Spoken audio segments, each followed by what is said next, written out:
Voilà, l'Ecclésiaste, je crois qu'on l'avait déjà dit dans les premières prédications à ce sujet. En grec, ça veut dire celui qui convoque une assemblée et qui rassemble pour instruire. Donc ce livre-là est là pour nous convoquer, pour nous dire un certain nombre de choses. Et l'Ecclésiaste s'est interrogé sur un certain nombre de sujets déjà dans les dimanches précédents, à savoir le cycle de la vie, le temps qui passe, la possession, la recherche de bonheur, la vie en société. Finalement, quel est le sens de tout ça? Est-ce que ça nous apporte véritablement et durablement ce qu'il nous faut pour être heureux? J'entendais tout à l'heure la relecture des béatitudes, et ce premier mot de chaque béatitude, c'était heureux, heureux, heureux. Dieu veut du bonheur. Et l'Ecclésiaste nous demande si c'est ces choses-là qui peuvent nous donner le bonheur. Et donc aujourd'hui, c'est plutôt sur le déroulement de notre relation avec Dieu que l'Ecclésiaste va nous interroger.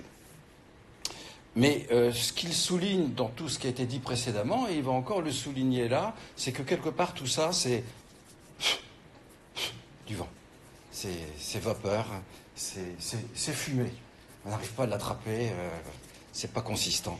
Ça n'apporte pas véritablement la satisfaction que l'on pourrait en attendre. Alors il nous demande de réfléchir, l'Ecclésiaste, pour que finalement on ne se trompe pas, on ne se leurre pas sur ce qui pourra nous donner vraiment un bonheur durable, une paix durable, une façon d'être durablement. Et qu'on puisse se positionner aussi, non pas sur la sphère des choses de l'homme, mais sur la sphère des choses de Dieu. On a ouvert un compte financier chez le roi Merlin pour pouvoir faire des achats pour les travaux du bâtiment. Et quand j'y vais, automatiquement la facture est envoyée à notre trésorier formidable qui est là, et je demande une facture pro forma, et pour avoir l'information de ce qu'on a acheté, et je donne cette facture pro forma à François, et François me dit, mais je le savais, mais il me dit, tu sais, moi je ne paye pas sur une facture pro forma, hein. Ça vaut rien, c'est une facture pour la forme, ça ne vaut strictement rien. Et oui, quand c'est pro forma, ça vaut rien, c'est une info, point. Est-ce qu'on peut avoir une vie chrétienne pro forma? Est-ce qu'on peut avoir une vie chrétienne pro forma, c'est-à-dire pour la forme? C'est la question de la religiosité qu'on va aborder maintenant, et du déroulement de notre vie visible par nous et par les autres avec Dieu. Et donc l'Ecclésiaste nous fait réfléchir là-dessus. Et quand on parle de religiosité dans la Bible, ça, en tous les cas, moi, ça m'a tout de suite fait penser, et je pense que peut-être vous aussi, à la question qu'aborde Jésus, on va en parler tout à l'heure, sur le pharisianisme. Les religieux de l'époque vivaient cette religiosité de façon un petit peu extrémiste, même très extrémiste, et donc ça fait penser à ça que Jésus a dénoncé dans les évangiles. Alors je me suis dit, mais si je fais un message sur les pharisiens, mais y a-t-il dans le monde chrétien, évangélique, protestant, des pharisiens? Ben non, tout le monde s'en va. Et donc, non. Bon, donc si j'en reste là, faut peut-être aller un petit peu plus loin, et donc voyons voir ensemble ce qu'il pourrait y avoir derrière cette question de religiosité, et peut-être donc de pharisianisme. Alors on lit dans le livre de l'Ecclésiaste, le dernier verset du chapitre 4, et les premiers versets du chapitre 5. Veille bien sur tes pas lorsque tu te rends au sanctuaire de Dieu. Il est préférable de s'y rendre pour écouter, plutôt que pour offrir des sacrifices à la manière des insensés, qui n'ont même pas conscience de faire le mal. Ne te presse pas d'ouvrir la bouche, et ne te laisse pas entraîner par ton cœur à formuler hâtivement des promesses en présence de Dieu, car Dieu est au ciel, et toi tu es sur la terre. Que tes paroles soient donc peu nombreuses. En effet, de même que les rêves naissent de la multitude des occupations, de même un flot abondant de paroles engendre des propos inconsidérés, on pourrait dire insensés, stupides. Si tu as fait un vœu à Dieu, accomplis-le sans tarder, car les insensés déplaisent à Dieu. Ce que tu as promis, tiens-le. Il vaut mieux ne pas faire de vœu qu'en faire et de ne pas s'en acquitter. Ne laisse pas tes paroles te charger d'une faute et ne va pas dire aux représentants de Dieu « Mon vœu était une erreur. Pourquoi irriter Dieu par tes paroles et faire échouer tes entreprises? Car beaucoup de vaines rêveries aboutissent à beaucoup de paroles en l'air. C'est pourquoi éprouvent un grand respect pour Dieu. Alors, quels sont les problèmes qui sont posés par l'Ecclésiaste là ? Eh bien, on peut être à côté de la plaque dans notre relation à Dieu, dans notre vie spirituelle. Par exemple, parler, c'est ce qui est souligné au premier verset, parler dans la prière, mais finalement ne pas écouter ce que Dieu voudrait dire.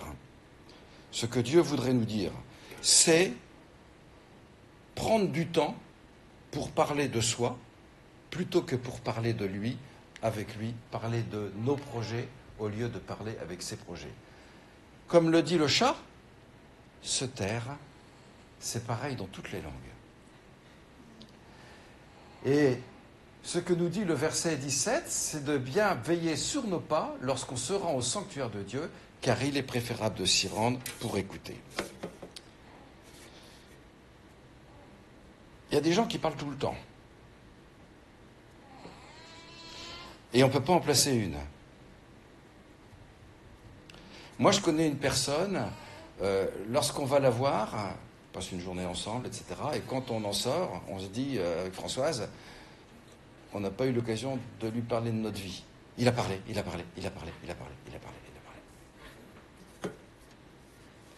Comment est-ce qu'on fait pour écouter Dieu ? Dans la prière, on peut lui parler de lui avant de lui parler de nous. Dans la prière, on peut lui parler de ses projets avant de lui parler de mes projets. On peut écouter Dieu comme ça.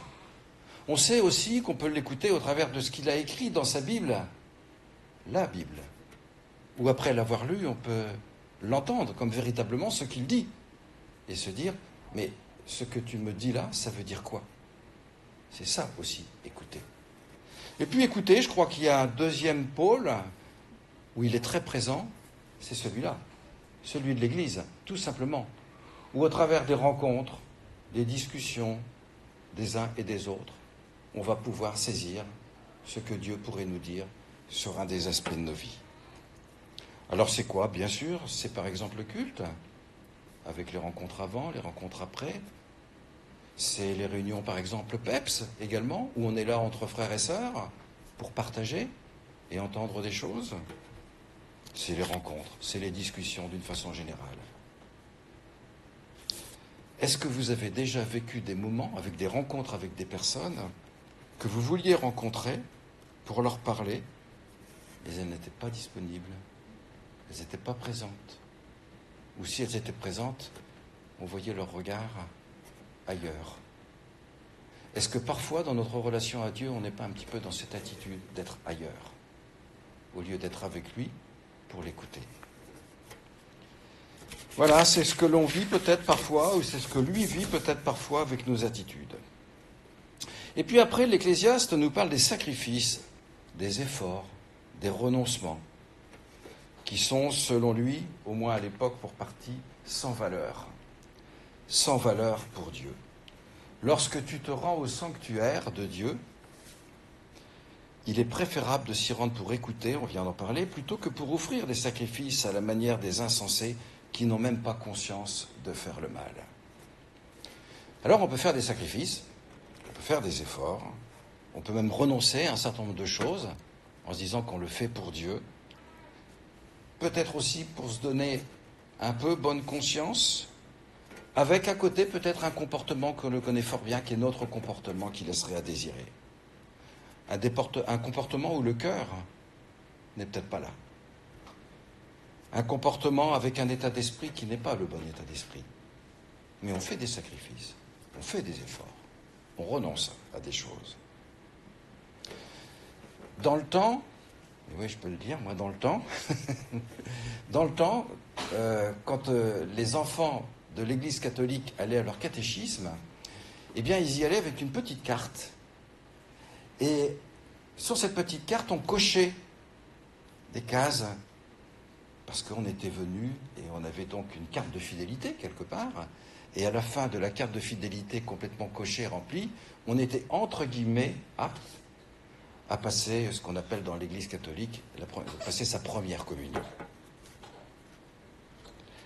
On est typiquement dans la vie de chrétien pro forma, pour la forme. Pour la forme. Quand on fait quelque chose dans la vie, on peut le faire parce qu'on doit le faire, ou parce qu'il faut le faire, ou on peut le faire parce qu'on a envie de le faire. La motivation, et parfois c'est un peu les deux. Mais il y a des choses qu'on ne fait simplement que parce qu'il faut, on doit, et puis il y a d'autres choses que l'on fait simplement parce que c'est du bonheur. Et c'est que du bonheur. Alors quelques exemples. Quand je vais au cinéma, c'est par plaisir. C'est pas parce qu'il faut, hein. C'est pas parce que je dois, c'est par plaisir. Quand je pratique des efforts sportifs, c'est pas trop mon truc, hein, je vous le dis tout de suite, mais bon, ça peut m'arriver quand même, c'est plus ou moins par plaisir. Quand je vis avec des personnes, c'est normalement par plaisir. Quand j'entretiens mon jardin, c'est plus ou moins par plaisir. Quand je visite une personne, normalement c'est par plaisir. Quand je prie, c'est par... Je vous laisse répondre, hein, votre cœur, hein, dans le silence. Quand je vais au culte, c'est par... Quand je vais au PEPS, c'est par... La religiosité, c'est un système de cases à cocher pour être tranquille, entre guillemets. Parce qu'on a respecté des exigences d'un système religieux, c'est le système il faut, on doit. Il faut cocher la case culte du dimanche, il faut cocher la case dîme, la case présence aux activités, la case lecture de la Bible, la case bonnes œuvres, la case soutien aux démunis, la case visite, etc. Dans un esprit de checklist. À temps, à remplir, sans y mettre son cœur. C'est de la religiosité. Alors qu'on devrait vivre ça avec le cœur, avec les envies. Il peut y avoir parfois ces dérives où on les vit en cochant la case, pour cocher la case. Alors je ne dis pas qu'il ne faut pas faire tout ce que je viens de dire, mais notre état d'esprit doit être un état d'esprit du cœur, et non pas des « il faut », de cases à cocher. Parfois, quand ma journée brutalement démarre sur l'échafaud de roue avec des imprévus, et que mon temps à passer avec le Seigneur et la Bible est obligé donc d'être mis de côté, j'ai cette espèce de mauvaise culpabilité, parce que je n'ai pas coché la case. Mais non, il n'y a pas de case à cocher. Il y a un cœur pour Dieu, avec Dieu, et qui peut se dérouler peut-être différemment de ce qui était prévu. Voilà, est-ce que nous vivons notre vie chrétienne avec envie et amour ou pour cocher des cases? Alors, c'est pas tout l'un ou tout l'autre, bien évidemment. Mais on doit s'interroger sur notre cœur par rapport à ça. La religiosité, c'est un système. C'est faire des choses pour produire des certitudes. C'est une satisfaction personnelle qu'on en espère, une rassurance. Le mot n'existe pas, mais vous comprenez ce que ça veut dire. Ça rassure. J'ai coché la case. Culte, lecture de la Bible, etc. La vie spirituelle, c'est autre chose. C'est une relation d'amour qui engendre de la joie partagée avec Dieu. Rien à voir. La religiosité est une relation de devoir pour s'illusionner sur notre perfection et se montrer aussi. L'Ecclésiaste dit « Ne te presse pas d'ouvrir la bouche, ne te laisse pas entraîner par ton cœur à formuler hâtivement des promesses en présence de Dieu, car Dieu est au ciel et toi tu es sur la terre, que tes paroles soient donc peu nombreuses. » Il veut dire là que la religiosité amène à vouloir imposer à Dieu nos choix. Mais nous, on est là, lui, il est là-haut. On n'est pas du tout dans la même logique, on ne peut pas lui imposer nos choix. Lui forcer la main, parce qu'on est dans une sphère, pour l'instant, humaine, alors que lui est dans une sphère spirituelle de perfection. On n'est pas dans le même système. On ne doit pas lui imposer nos choix. On ne doit pas lui forcer la main. Lui est là-haut, et moi je suis pour le moment ici-bas. Une relation spirituelle avec Dieu doit plutôt nous mettre en situation de nous laisser guider par son écoute dans nos vies, et non pas décider à sa place pour lui dans ma vie. Alors sur ce sujet, il n'y a pas que l'Ecclésiaste qui a parlé. Jésus a rencontré des gens qui poussait à l'extrême donc cette façon d'être sur la religiosité. Alors que dit Jésus sur le sujet de la religiosité? Je l'ai évoqué tout à l'heure, Jésus présente ce sujet, on va dire, un petit peu à l'extrême en le dénonçant vis-à-vis des pharisiens, des religieux, qui, eux, cochaient véritablement, jour après jour, heure après heure, des cases. Faire ceci, le faire, etc., etc., etc. Avec des rites, avec un formalisme, etc., de façon extrêmement codée. Bon, est-ce qu'il y a des pharisiens chez les protestants évangéliques?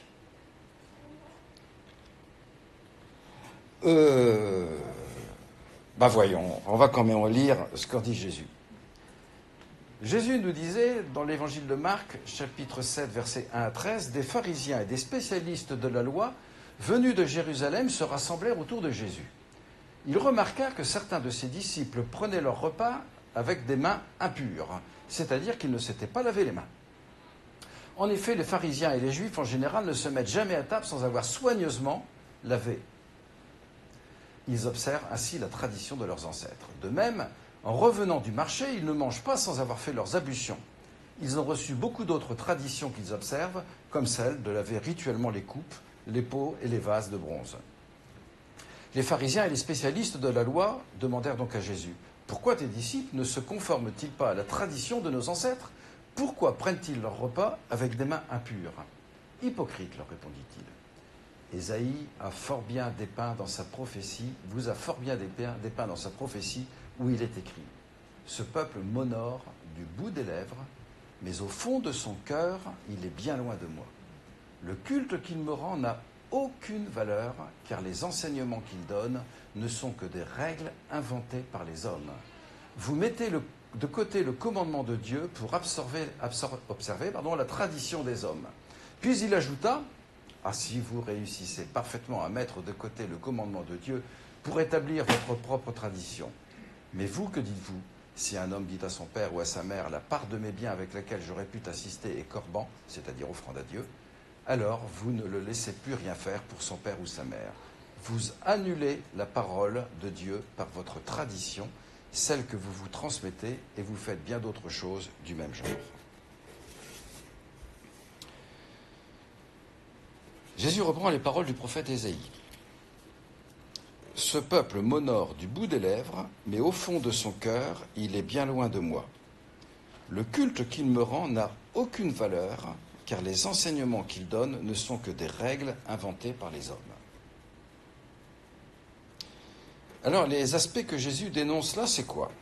D'abord, la tradition.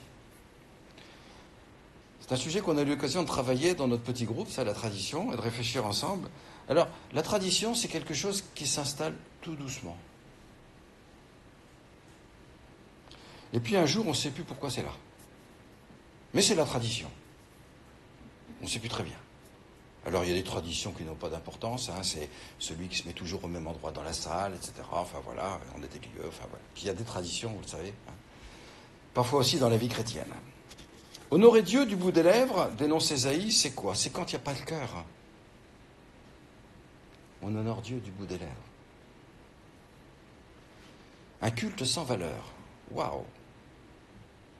Un culte sans valeur. Dieu a dit, Jésus a dit qu'on peut avoir un culte sans valeur.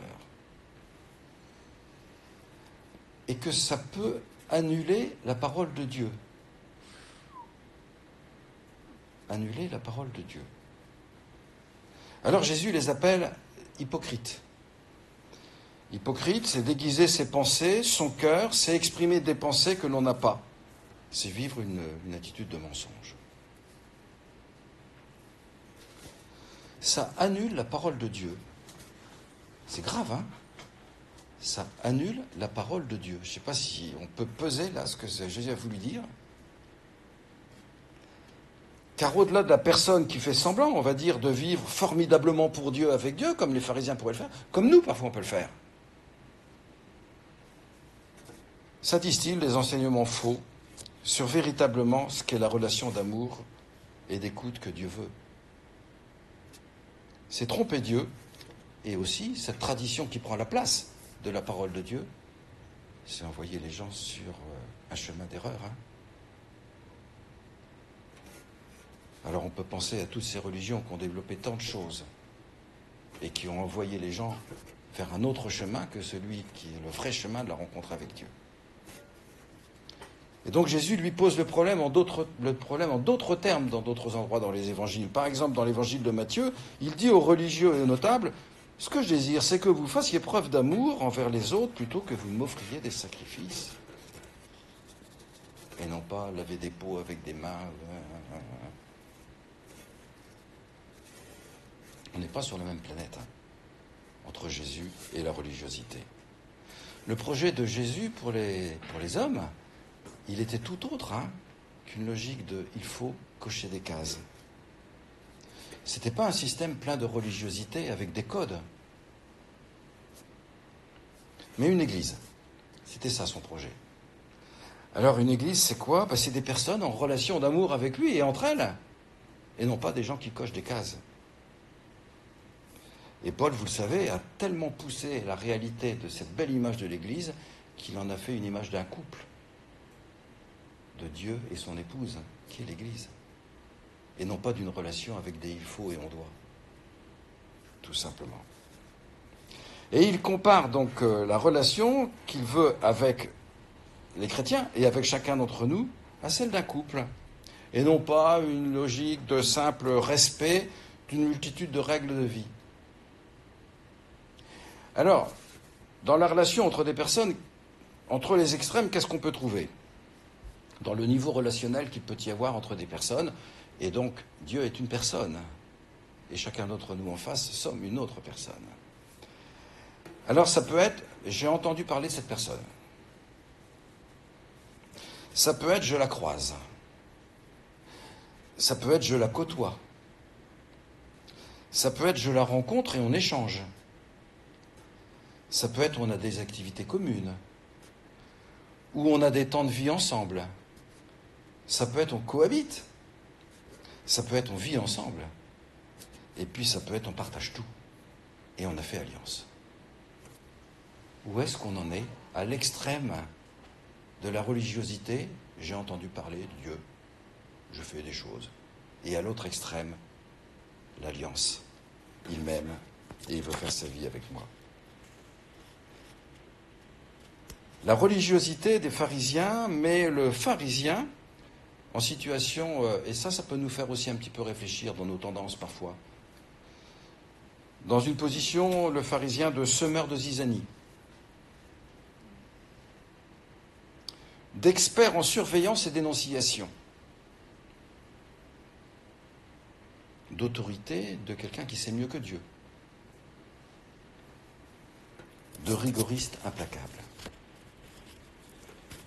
Est-ce qu'il pourrait y avoir dans nos vies des tendances à ce sujet ? Alors, les pharisiens étaient sûrement élevés et enseignés dans des familles où, dès leur pure tendre enfance, on leur montrait rien d'autre que la vie du pharisien, avec tous ses codes, etc., à remplir. Ce carcan de rites, de religiosité.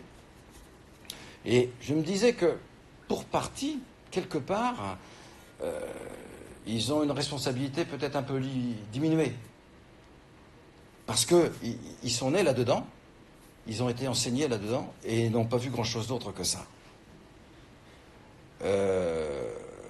Certainement, devenus adultes, ils avaient des convictions erronées, mais on leur avait pas dit autre chose, et bon nombre de préjugés, plein de sujets sur lesquels, ils avaient des positions, pensant que la religiosité était ce que Dieu réclamait finalement, et de façon peut-être parfois sincère. Alors que ce soit, je dirais, dans le domaine religieux, politique, philosophique, moral, etc., il y a beaucoup d'enfants et de jeunes qui sont enseignés et qui arrivent dans la vie avec leur part d'enseignement, qui leur donnent parfois des convictions qui sont que celles qu'ils ont entendues. J'ai un ami qui m'a dit un jour, écoute, moi je suis communiste, incroyant, parce que toute ma famille m'a toujours enseigné que c'était comme ça qu'il fallait être. Et donc, à partir de ce genre de situation, il y a des préjugés. On est programmé, entre guillemets. Alors nous, on pense qu'on est programmé, on le sait bien, positivement pour Dieu et avec Dieu, tant mieux. Mais il y a tous ceux qui sont dans la religiosité. Et Jésus remet en cause les préjugés. les acquis religieux du passé, là, qu'on a lu, là, qu'il place aussi dans la religiosité qu'il dénonce. On a eu l'occasion de travailler sur le sujet, sur l'épisode de la Samaritaine que Jésus a rencontrée. Et là aussi, Jésus a repoussé bon nombre de préjugés. Les préjugés que Jésus a repoussés, c'est quoi? C'est on ne fréquente pas ces gens-là. Les Juifs ne fréquentent pas les Samaritains. Non. Les préjugés, c'est on adore Dieu dans un seul lieu géographiquement identifié, pas chez nous. C'est un maître spirituel ne peut pas parler à une femme. C'est on ne fréquente pas une personne de mauvaise réputation. Un pécheur ne peut pas témoigner pour porter du fruit. Tout ça, c'était des préjugés. Et tout ça a été démonté par Jésus. Et nous, chrétiens, on a aussi certainement quelques préjugés issus de l'éducation, des enseignements, peut-être de la famille, de la société, et peut-être même de l'Église parfois. Avoir des préjugés,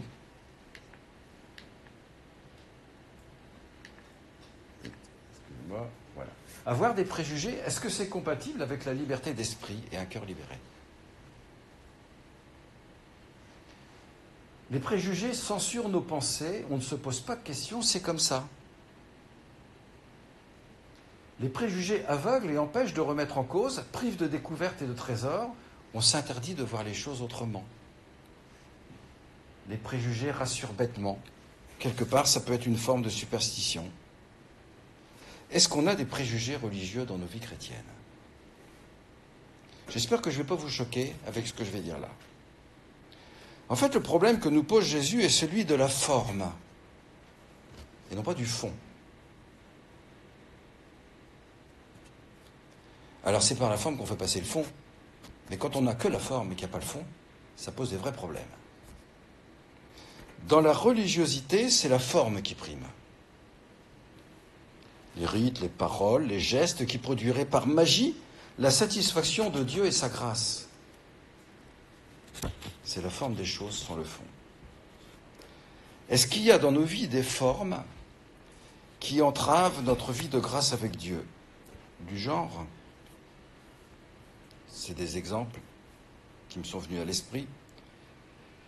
Dieu ne m'agrée pas et ne peut pas me bénir si je ne finis pas ma prière par certains mots. Si je ne donne pas strictement 10,000% de mes revenus. Si je pratique des activités avec des incroyants. Si je ne lis pas ma Bible rigoureusement chaque matin, pendant éventuellement un certain temps ou un certain nombre de versets, voire de chapitres. Si je ne prie pas absolument chaque jour dans une attitude donnée, à genoux par exemple. Si je ne jeûne pas par exemple. Si je ne pratique pas une bonne œuvre, une fois par semaine ou par je ne sais pas quoi. La religiosité, c'est pratiquer la forme sans le fond. Alors je ne dis pas qu'il faut, bien évidemment, toutes ces belles choses, ne pas les faire, il faut les faire, mais on le voit, on l'a compris, pas avec cet esprit de religiosité. Dieu veut le fond dans la forme, sans la forme. Il veut un cœur aimant et une vie avec lui simple, facile, sans case à cocher, sans condition de forme dictée par des principes. Il veut notre prière, notre temps dans sa parole, mais pas par devoir, pas pour cocher la case, pas pour remplir une checklist. Il veut notre cœur, simplement. Est-ce qu'on est plutôt dans des logiques de fond ou de forme? C'est le fond qui compte. La forme est secondaire.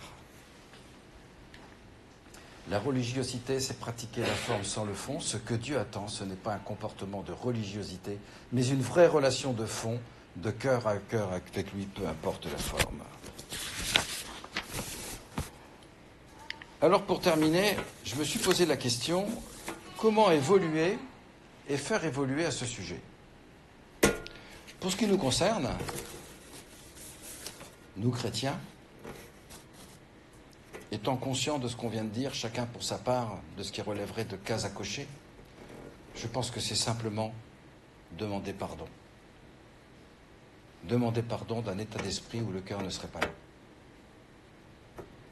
Et comme on a tous cette petite phrase qu'on se répète parfois et qu'on dit « le c'est plus fort que moi, je n'y arrive pas », le fameux C apostrophe de la formule, fait qu'on a besoin d'une aide extraordinaire et divine qui est l'aide du Saint-Esprit. Et je pense qu'il faut demander au Saint-Esprit de venir changer dans nos cœurs, dans nos esprits, ce qui relèverait du C apostrophe, du c'est plus fort que moi, de ne pas arriver à vivre autrement parfois certaines choses qu'avec des cases à cocher. Alors ça, c'est pour nous. Mais pour ceux qui ne sont pas avec Dieu, parce qu'ils ont fait encore un autre choix pour le moment, qu'est-ce qu'on peut faire? Ou ceux qui sont dans des logiques de religiosité extrême, c'est-à-dire qui vivent avec des il faut et des on doit, de la magie, de la superstition, tout ce que l'on veut, qui pensent être dans une relation avec Dieu, il faut simplement, je pense, les interroger, leur poser des questions. Bon, pourquoi est-ce que tu penses que ces mots-là, c'est ces mots-là véritablement, uniquement, ou ce geste-là, qu'il faut pratiquer pour que Dieu t'écoute et t'entende? Et si c'est la tradition, comment expliques-tu que la tradition puisse aboutir à cette réalité? Il faut tout simplement que l'on questionne ensemble. Et on a un outil extraordinaire, qui est le fameux outil des petits groupes, où on se retrouve et on en parle ensemble. La religiosité, nous on a été surpris dans notre petit groupe, où on parlait un petit peu presque de ce sujet-là, avec les préjugés, là, d'une jeune femme qui est d'un de ses parents qui est orthodoxe. On parlait un petit peu de ses préjugés, de la religiosité. Elle me disait, mais nous, chez les orthodoxes, par exemple, on ne peut pas communier quand les femmes ont leurs règles. Bon. Pourquoi? J'entends. Pourquoi? Je ne sais pas. On va essayer de voir si... Voilà. Je pense qu'on peut poser des questions, questionner, pour faire évoluer et donc battre en brèche cette réalité de religiosité. Mais attention, on n'est pas des sachants, des parfaits, mais on peut poser des questions. Voilà, je conclus. Ce que Dieu attend de nous, ce n'est pas un comportement de religiosité, mais une vraie relation de cœur à cœur avec lui. Pour résumer, l'Ecclésiaste nous interpelle sur une vie spirituelle pro forma, pour la forme, qui vaut rien. C'est juste pour la forme. Alors, il n'y a pas que ça, mais sur des parties de notre vie qui pourraient être pro forma. Du bout des lèvres, où le chrétien coche des cases pour se donner satisfaction, peut-être aussi pour se montrer. Mais le cœur n'y est pas, ou y est peu. Alors, pour revenir à cette fumée dont parlait l'Ecclésiaste dans son livre, quand il dit c'est de la vapeur, c'est de la fumée, ça vaut rien, ça n'apporte rien, ça ne satisfait pas. La religiosité, c'est stupide, c'est insensé, c'est du vent, c'est de la fumée, et surtout, cela ne satisfait ni Dieu, ni nous.